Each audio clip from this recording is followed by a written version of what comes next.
Welcome back, ladies and gentlemen. And now we're joined over the phone by Dr. Mohamed El Sobky, the former chairman of the New and Renewable Energy Authority. Dr. Sobky, good evening, sir. Good evening. Good evening. Nice to be with you. Thank you. It's a pleasure, sir. Dr. Sobky, now Egypt will be hosting the COP27 in November. Now, in the COP26 in Glasgow last year, now the developed countries pledged doubling the finances for to help actually adapt the policy and suggested solutions for the climate change. Now, Egypt hosting the conference is really spearheading the African continent as a whole. Now, how can we ensure that COP27 would actually follow through even with these pledges from the developed countries in COP26 when still over 600 million in the African continent are still without electricity and still need a lot of funding and financing to be able to sustain a sustainable life and also at the same time try and combat climate change? Well, Egypt in COP27 is aligning all the African countries in order to propose and attract finance. Now, the finance you referred to is not yet secured, especially for African countries, among which, of course, Egypt, South Africa, and other African countries. So COP27 will be leading or trying to secure these funds in realizable projects, in projects which can be implemented. Egypt is giving a very good example of that in proposing a number of initiatives, guaranteed initiatives, in order to save energy, reduce the dependency on fossil fuel, and through, for example, large-size renewable energy projects.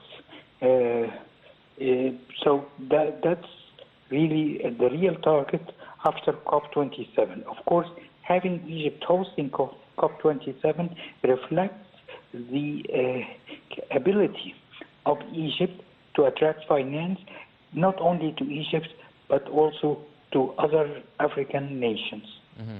Well, Dr. Sobky, how can Egypt and all the African states, I mean, a lot of the developed countries would be maybe reluctant to plug in all the necessary financing that would help the whole world combat climate change. So how can the African continent negotiate a deal with the developed countries? I mean, with all the pandemics going on, with the energy crises, the wheat crises, the conflict in Ukraine and such.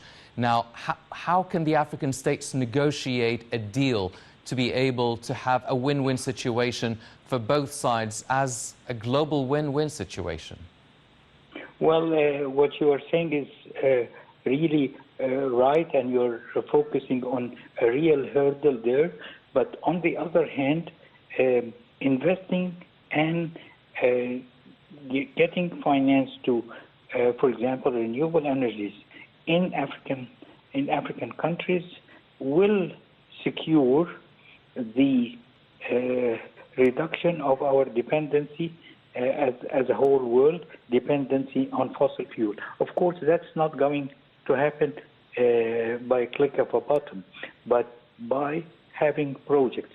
So the African continent represent to countries which need to reduce their contribution to the global warming, represent a very attractive possibilities in doing that, because investing in the African countries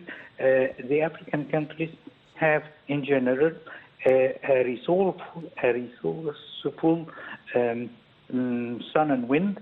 And basically, any renewable energy project will be financially highly attractive, and that will be basically will represent to other countries, especially countries from Europe, will represent a technically and financially feasible solutions, which will need less investments, or for the same investment in their own countries, will get us more energy. And that's the attractiveness of such projects. And so the African continent represents a very attractive area for these projects to be done at a financially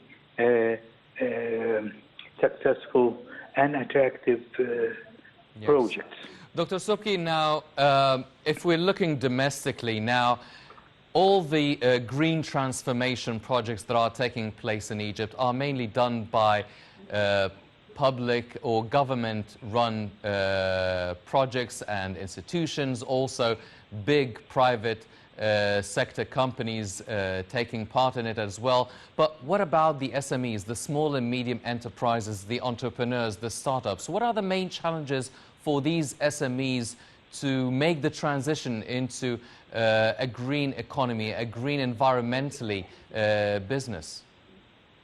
Well, in Egypt, there is, as you clearly mentioned already now, the small and medium-sized enterprises would have a chance, a very good chance, in attracting their own finance as well as attracting international finance. So in this sense, Egypt is showing a seriousness and commitment to support such projects, but on the other hand, there is a limited financial resources.